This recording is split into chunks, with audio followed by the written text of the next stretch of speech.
Vadiwa vateereri tadzoka zvekare nechimwe chirongwa pano paZim Facebook Secrets and Confessions regaiti vatapinda confessions edu. Hanzi hello mukomana Shi, inini ndiri mukomana ane 24 years ende mhuri ndinayo, asi zvinhu zvangu zvakaoma. Mukomana Shi takatomboendawo kuJoni asi hapana kana chakambobuda ikoko kutosvika pakutodya mumabhini chaimo. Ndaidawo hangu munhu anogona kurombesa chero nenzira ipi handisarudzi. Kana muine nhamba dzevanhu avo vakamboromba kana kuti vanorombesa, ndatambura. Ndakandichikumbirawo kuti munge muchindipawo nhamba idzodzo, please musandinyima, nekuti munokwanisa kuzotongonzwa kuti ndazviuraya nekuda kwenhamo. Vidare ndo message yandakatumidzirwa nemwanakomana. Please ngatimupei guidance mucomment section regaiti vataenda panyedu inotevera. Hanzi makadi zvenyu mukomana Shi, ndinokumbirawo kuti mundiposterewo nyaya yangu makavigawo chitupa changu. Inini mukomana Shi ndinokumbirawo kuti mundipewo mukana wekuti ndinge ndichireurura, nekuti mwana wangu wekutanga ndakangoitawo zvekupomedzera murume wangu wandakazochata naye, anova ari iye wandigere naye nhasi. Murume wangu uyu zvakaitika mukoma ndezvekuti inini naye takasangana kune imwe conference yainge iri yemayouth chete. Panguva yacho ndaidanana nemwana wapasta wepasangano randainge ndichipinda, ende taitova vanhu vekuti tainge tava kutosangana pabonde. Saka ndasangana nemukomana wangu uyu, taingoita zviya zvekungoti taingopota tichingonyoreranawo tsamba. Panguva yacho vanhu vazhinji vainge vasati vatombova nemaselfoni. Vanhu vaiva nemafoni vaitova vanhu vaiva nemari dzavo. Saka nemwana uyu wapasta wandainge ndichidanana naye taiwanzosangana tichishandisa maprotector, but takazogumisidzirawo sevana tava kungosangana pasina kana dziviriro,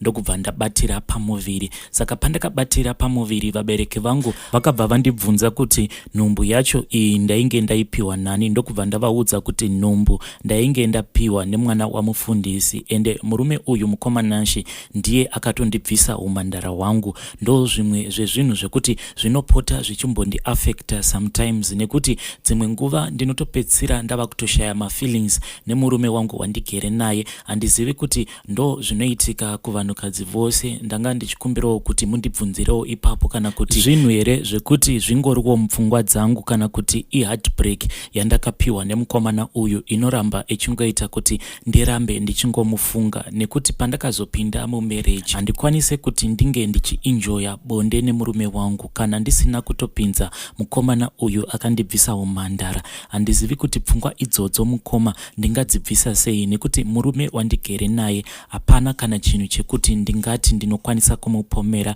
Even the day ratakachata tichizoenda kuhoneymoon, takazoti tasvika kuhoneymoon kwedu, murume wangu uyu ava kuda kutanga kuita bonde neni, akabva adiscover kuti ndainge ndisisiri mhandara. Iye akatondibvunza kuti ko umhandara wakaisa kupi. Already ndainge ndakatoudzwa namai mufundisi kuti pandinozoenda kuhoneymoon, pandinotanga kuita bonde nemurume wangu uyu, kana akazobvunza kuti ko umhandara wakaisa kupi, ndimuudze kuti sezvo kuchikoro ndaiva munhu ainge ari very active. Ndakatanga kutamba tennis and also cycling from a very young age. Saka mai mufundisi vainge vakatondiita tip off kuti paya paanozokubvunza kuti ko umhandara wakaenda kupi, unongomuudza kuti sezvo iwewe wakashandisa bhasikoro for a very long time, zvinhu izvozvo zvinokwanisa kukonzeresa kuti paunozotanga kuita bonde nemunhurume hauna ropa raunobuda. Murume wangu kunyange zvangu ndakamupa maexplanations ese andainge ndichimupa, but ndakanyatsoona kuti munhu uyu ndiri kumunyepera, but haana kunyatsogutsikana. Ane kamwe kadoubt kekuti nanhasi kana akatanga kutaura nyaya iyoyo haaiti zvake hasha neni, but anenge achingokweshena kuti zviriko here izvozvo zvekuti kana munhu uri very active kumasports, paunozotanga kusangana nemurume pabonde hauna ropa raunobuda. But the situation mukomana Shi was very tricky, because zvakazoitika ndezvekuti after maparents angu afind out kuti ndainge ndava nenhumbu, vakabva vadaidza tete vangu vakati tete vange vachienda neni kumukomana ainge andipa pamuviri. Ndokubva ndaenda navatete kumba kwavamufundisi. Takasvika tikagamuchirwa zvakanaka, nekuda kwekuti relationship yangu inini nemwana uyu wavamufundisi yainge ichitozivikanwa nesangano rose. Saka kuti vange vachindidzinga zvaikwanisa kuzonetsa mangwana, but dambudziko rainge rakaitika nderekuti ndaisatozivawo kuti mwana wamufundisi uyu paconference ainge akasanganawo nemukadzi wake waakazorora, ende musikana uyu at that time iye ainge achigara nevabereki vake kuuk, saka vainge vakangouyawo kuzimbabwe kumaholidays ndokubva asangana nemukomana wangu. Mukomanashi chimwe chinondirwadza, maybe that is the reason why ndichingoramba ndichingofunga mukomana uyu, because of the way that I was treated, especially naamai vake, amai mufundisi, because there is a day rekuti ndainge ndakatorara ndokubva ndamutswa naamai mufundisi, vakabva vati tora vana bamunini vako mumbopinda mutauni, ndokubva tatogesa paya tikabuda tikaenda kutauni. Mari yacho yavakandipa that day yainge itori mari yainge yakawanda zvekuti takatoswera titori mutauni muHarare tichingotenderera tichipinda munzvimbo dzakasiyana siyana. Musi iwowo mukomanachi ndakatoshamisika nekuti takati tava kutobuda, amai mufundisi vakabva vatondipa foni yavo, ende foni yavo even though yainge iri foni dziya foni dzekudhara dzemabhatani, but panguva yacho foni yaikosha. Worst of all, foni yamama yaisatombobatwa naanyone. Kana vana vakangoonekwa vakabata foni iyoyo vaitukwa zvisingaiti, but ndakabva ndatopiwa foni zvikanzi kana vana vapedza kutamba mutauni mobva mazofonera baba, meaning baba vemukomana uyu wandainge ndatizira.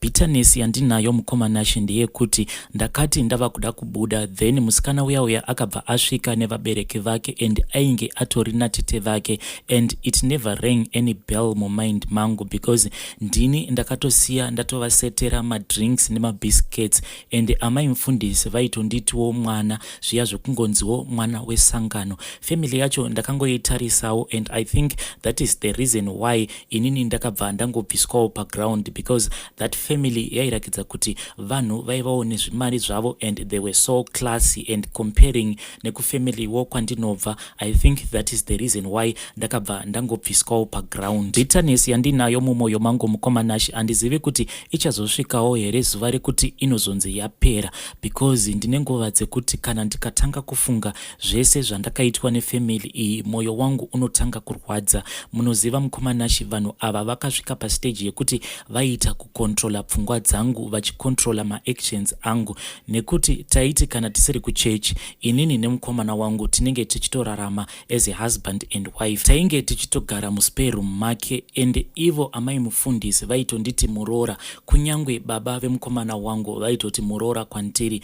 But zvinhu izvi zvaizongochinja kana kuri kunzi vanhu vakauya vachiuya kuzovhizita, inini ndaibva ndanzi sister nhasi munoenda munorara zvenyu namaid, muno munhasi sister nhasi munoenda munorara zvenyu namaid. Sometimes mai mufundisi vaibva vatouya, because maid uyu aiva neseparate room yake yainge iri just outside of the main house. Vaitouya ikoko vobva vati usabuda panze, because there are important people that are coming over to visit us, maybe vanenge vachiuya for dinner kana kuti maybe just to have a cup of tea namai mufundisi. And also I suspect kuti hama dzemusikana uya ainge adzokera kuuk nevabereki vake, I think kuti nguva dzandaihwandiswa mumba imomo maigara maid, I think kuti vanenge vatouya kuzoonana. Ndichitaura nemi kudaiso mukomanashi, zvinhu izvi zvinodzosa mamwe mamemories ekuti dzimwe nguva kana ndikatanga kuzvifunga ndinonzwa mwoyo wangu uchita kubaya sekunge ndinenge ndichijungwa netsono. Sometimes ndikatanga kufunga,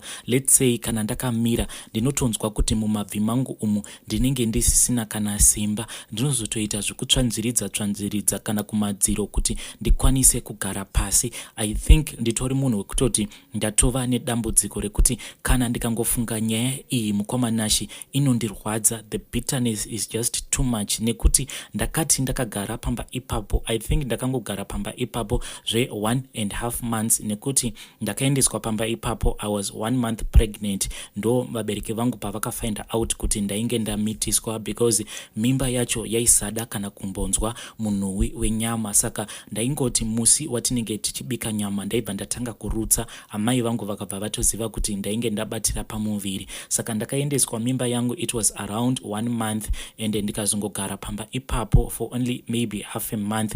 But pandainge ndigere pamba ipapo mukomanashi, dzimwe nguva taiti kana tava kuenda kumarehearsals epraise and worship, amai mufundisi vaibva vandiwanzira basa zviya zvekuti ndinonoke kuenda kumarehearsals. Sometimes vaita zviya zvekuti ndisakwanisa kutomboenda kumarehearsals zvachose. Tiri kuchechi, inini nemukomana wangu uyu mwana wapastor taisatombotendedzwa kuti tinge tichionekwa takamira tiri 2 tichingotaura. taura tiri tega, even though inini naye tese tainge tiri part of the present worship team. Iye ainge achiita zvekuridza keyboard. Sometimes inini ndaikwanisa kutoleader the church in worship apa nenhumbu yangu mukoma, but vanhu havana kana kumbogara vazviziva kuti munhu ainge achivalidhira present worship team yavo ainge atomitiswa nemwana wamufundisi. Ende zvinhu izvi baba namai mufundisi vainge vachitozviziva kuti inini naye tiri kutogara muspare room make semurume nemukadzi.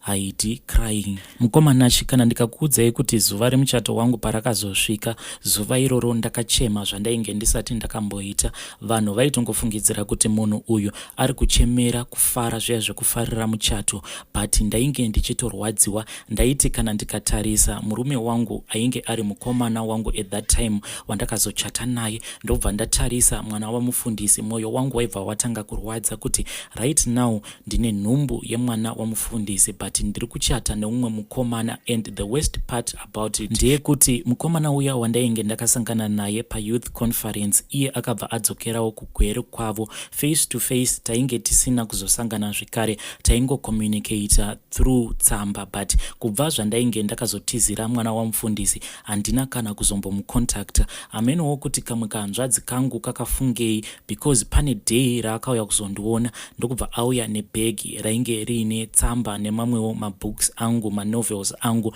andaifarira kuverenga. Saka paakasvika inini ndainge ndisipo, ndokubva angosiya bhegi riya. Mai mufundisi vakabva vaona bhegi riya vakatanga kufurafura, vakabva vaona tsamba dziya. Ndokuzorambaniswa kwandakazoitwa nemwana wamufundisi, because ivo vakangoti uri kuzama kupomedzera mwana wedu mimba isiri yake. Ininiwo pandakaona kuti ndainge ndatoiswa pakona and there was no way yekuti ndikwanise kuramba tsamba dzandainge ndichitumidzirwa nemukomana uyu, because ivo vakangoti uri kudanana nevakomana vaviri at the same time. Saka there is no way yekuti tinokwanisa kuprova kuti mimba yauinayo imimba yemwana wedu. Ende vakabva vati saka isusu tava kutonokudzorera kuvabereki vako. Inini ndaitya baba vangu, because baba vangu vainge vari musoja, baba vangu vairova. Saka pavakataura ivo kuti kana iwewe usingade kudzokera kumba kwenyu, zvatava kuita ndezvekuti tichakubatsira iwewe nemukomana wako, tichakubatsirai kuti mukwanise kuroorana, tinokwanisa kutokupai kana start yeupenyu mobva machata mukaroorana. Nekuda kwekuti I was still young at that time, ndakabva ndangobvumiranawo navo, ndokubva vazosendera an invitation yacho yakatotumidzirwa via church zviya zvekuti akauya kusangano kwedu achiita sekunge guest speaker. Iyewo hapana zvaainge achitoziva. Then after the service ndokubva auya akarara kumba kwavamufundisi. So takazogadzikwa pasi tiri inini, amai mufundisi, baba mufundisi nemukomana wangu. They were just pretending as if they didn't know kuti inini nemukomana uyu we were in a relationship. Saka iye paakazobuda pachena kuti aitova nemaplans ekuti andiroore, ndokubva vamubvunza kuti pari zvino une mari. Iye akabva ataura. Then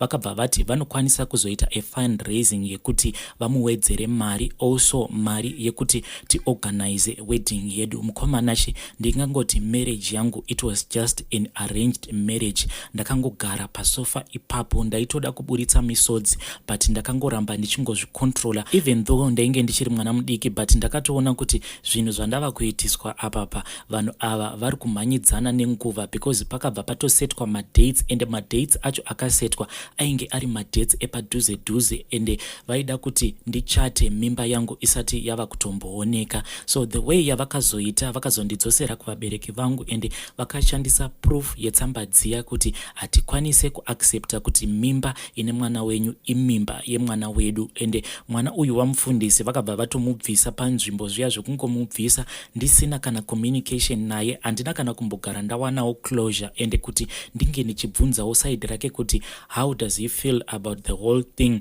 Maybe that is the reason why ndichingoramba ndine bitterness, because akangobviswa munzvimbo tisina kana kumbogara tapiwa mukana wekuti tikwanise kutaurirana. The next thing ndakangoona ndatodzoserwa kumba kuvabereki. Ivo amai mufundisi vava kutoti kuna amai vangu hazviite kuti tinge tichigarisana nemwana wenyu, because we have found evidence yekuti mwana wenyu ane umwe mukomana wake waari kudanana naye. Vabereki vangu the way yavakapresenterwa that that evidence zvakavarwadza because ivo vakabva vafila as if inini ndainge ndichichinjanisa vakomana, ende ivo vabereki vangu pavakazoudzwa kunzi uyu mukomana uyu wekugweru ainge atori ready kuti auye kuzondiroora, vachitarisa zvekare kuti ndainge ndiine nhumbu, vakabva vangobvuma kuti auye zvake kuzondiroora. But mukomanashi handisi munhu wekuti ndakabvisirwa mari inoshamisira zvekuti ndaifanira kubva ndatochata in a very short space of time. But vabereki vangu vakabva vazokanselewa nababa namai Mufundisi kuti vatipe mvumiro yekuti tinge tichichata. Vabereki vangu ndokubva vabvuma kuti tichate, tikachata. So ndo zvakazoitika mukomanashi. Ndakatochata nemurume wangu, ndikatomirawo pamberi pevanhu, ndakatopfeka gown rewhite, but already ndainge nditori nenhumbu yangu. Murume wangu ainge asingatombozivi kuti munhu uyu wandiri kuchata naye atori nenhumbu yake kudhara. Ini nemurume wangu takazodzoka ndokubva tagara zvedu tiriko kugweru, but ndoda kungotenda Mwari, maybe ndiMwari vakangondinzwirawo tsitsi nesituation yandainge ndiri, because vanhu vaiti kana vakatarisa mimba yangu yaingoita sekunge yaiva nemwedzi mishoma, even though mimba yangu yainge yatova advanced. Mukomanashi mwana wangu uyu wekutanga ndakazomuzvara mwedzi yake isati yakwana, and I think it is because ndainge ndava nestress too much, because ndakangotumidzirwawo message neimwe shamwari yangu wandainge ndakasiyawo kuHarare achindiudza kuti mwana wapastor mapepa ake ainge achigadzirirwa nefamily yemusikana wake vainge vari kuAustralia ainge aita right, and he was supposed to go to Australia, then akambogara kuAustralia ozoenda hake kuUK kunogara musikana wake iyeye. Mukomanashi, when I saw that text message ndakangonzwa hana yangu ichirova, and also maybe because of stress ndakabva ndatotanga kutopinda mulabor kusvika ndazozvara mwana wangu. Now mukomanashi, the depression that I have, it is that kuti ndinge ndichiudza murume wangu kuti all along mwana wedu uyu wekutanga mwana wekuti iye by the time yaakazondiroora ndainge ndatomitiswa kudhara, zvinhu zvinondiremera mukoma. I have tried so many times kuti ndinge ndichizviconvinsa kuti one day I have to sit down with him kuti ndinge ndichimuzivisa kuti mwana uyu wekutanga haasi mwana watakaita tose, takazoita zvedu vamwe vana, but uyu wekutanga mukoma haasi mwana watakazvara tose. I don't know kuti this secret that I am keeping kuti ndiyo ingava ichikonzeresa here kuti pose paanoita bonde neni ndisafila anything. I just feel numb mukomanashi, ndinotonzwa kutotonhora, handinzwe kana any enjoyment at all. I don't feel anything kana ndichita bonde nemurume wangu. Chimwe chinhu chakandikuvadza mukomanashi ndechekuti panguva yekuti ndakamitiswa ndikazopinda muthis arranged marriage ndainge ndichitoriwo musikana wechidiki, saka ndaivawo nepfungwa dziya dzeuhwanana zvekuti sometimes ndaiti kana ndiri ndega ndikatarisa mwana wangu ndobva ndatanga kumuudza kuti don't worry daddy vachauya kuzotitora vobva vaenda nesu kuAustralia. So I think kuti pfungwa idzodzo dzandaipota ndichifantasiza kuti one day he was going to come back to Zimbabwe obva anditora enini nemwana wangu obva aenda neni kuAustralia. I think maybe ndo zviri kukonzeresa bitterness mumwoyo mangu. Vadiwa vateereri, ndo message yandakatumidzirwa navahanzvadzi vedu. Zvakangoma hazvo vedu we, ngativabatsireiwo mucomment section. Ndakarwadziwa pavakatanga kuchema ndakateerera voice note ravo. Tosangana zvekare mune zvimwe zvirongwa zvinotevera.